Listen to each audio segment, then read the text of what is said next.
This show is about serious faith base, so please keep all negative and bashing comments out of our threads, and we hope you enjoy Proud to be Pagan.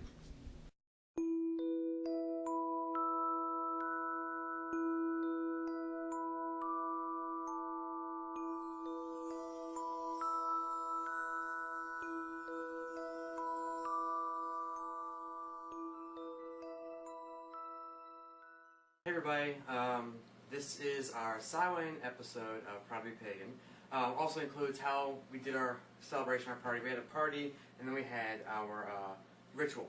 So we go over very little about the ritual and party. So we're not going to go into great detail about Samhain, but just have a little fun. Just basically show how we can have a little fun on a major ritual. Because by the time we got the ritual done, it was around midnight, very dark outside, and my camera couldn't handle it. Anyway, I apologize for the late notice, or late show actually, because it is later in the week now. We have a reason for that. The coven's been kind of sick and it's been hectic, but also we have a new member of our coven and of course a new member of my family. Go ahead and bring him in.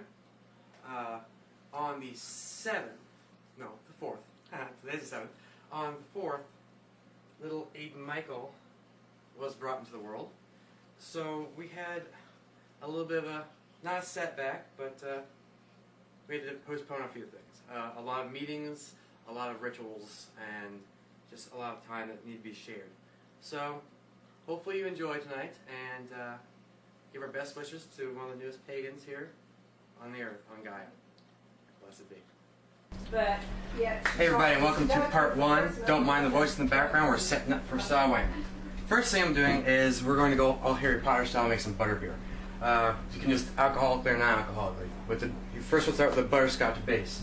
So, have on the stove, pot full of milk, and just warm it very slowly. And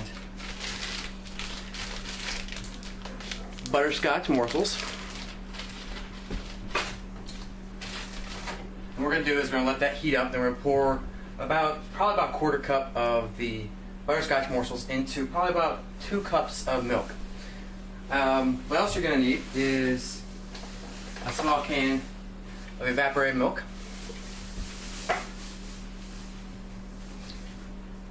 vanilla extract, and rum extract. It just amplifies the flavor a little bit. Now, if you are going to make it alcoholic, add about, per cup, probably about half an ounce of butterscotch schnapps. You don't want it too alcoholic. You remember butterbeer is enough for kids to drink. However, we have small kids in our coven, so we're going to make a non-alcoholic version, which is just the base, and that's it. No alcohol. Alright, and once you get done with that, adding all that stuff together, your base should look something like this. Oh, there we go. You can kind of see the color in there. Nice caramel color. Smells good. Alright, now remember I said we need our extracts. Vanilla extract, you need 1 teaspoon, I have an actual teaspoon here, 1 teaspoon per cup of liquid. So, here's the vanilla.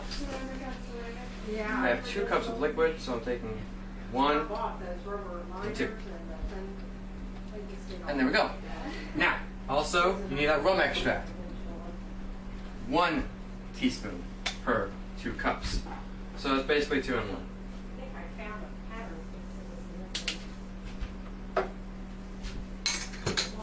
Alright, and once you get that in, we'll add our evaporated milk. This is a 5-ounce can. We'll probably need about 4 ounces of it.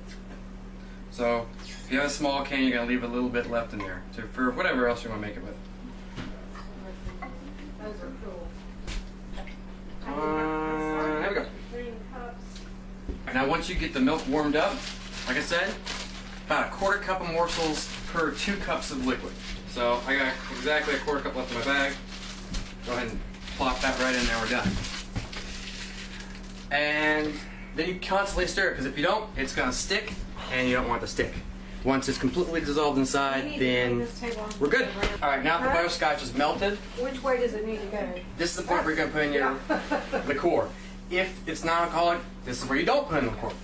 This must be for an oval table. No, it's set round. Like I said, about half an ounce to an ounce per cup of liquid, so I thought that would go all the way around, and it goes on There either we go. side. Yeah, it's straight.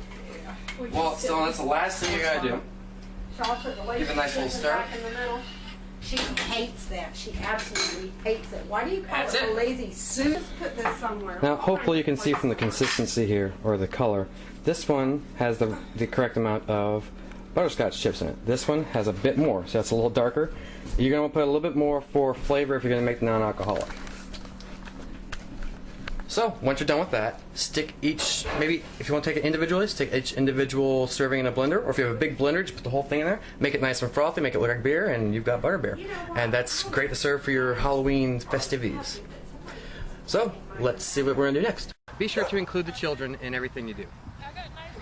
Just like in the mundane world, you need to have, you know, just do it the same way. It's your Halloween party, pretty much. But just remember, the other aspect of what this is it's our new year, and celebrate as such. So, but again, include the kids. Like here, our pumpkin carving contest right here. Anything and everything you can think of. There are books on Halloween parties, anything. So just don't forget about your kids. Okay, so what we're doing here is this is the first ritual. We're going to do two rituals. One at nighttime, which is what night just fell, and then we're going to do that one at midnight, right at the parting of the veil. So the first one we're all going to be in costume, and you know it's very laid back, it's very informal. And then at midnight, we're going to have the big formal thing. Everyone's going to be in their robes, everyone's going to be witchy, just like you should be on Halloween. So in between those two rituals, that you leave the circle open yet unbroken, as usual, and you go out like we have a haunted house, which you'll see on the film a little later. We have kids games and everything, so it's all up to you. But if you want to do two rituals, that's the way it's spaced out. One's at nightfall, one's at midnight. Or you can just do one, best times at midnight, or any time after nighttime. Get all your people together and just have a great ritual. I was very thankful that we have such a wonderful group here. Kids, grups, that's grown-ups. Trekkie talk from the old Star Trek.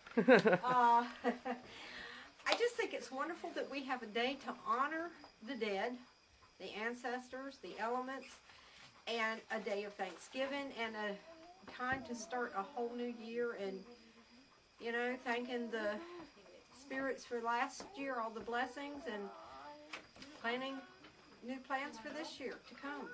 It's been great. And it was fun dressing up too. Marina. I just enjoyed being with so many people with similar beliefs. And it was really interesting to have all kinds of action happening at once, with the wind blowing and sounds going off and the nuts falling from the trees. It was like proof that we raised the energy. That Samhain is a time for us to connect with the ones that we lost. And I believe that we're able to connect with human loved ones and also animals at this time of year. And that's why I believe Samhain is for connecting with the past. Enjoyed having my children participate.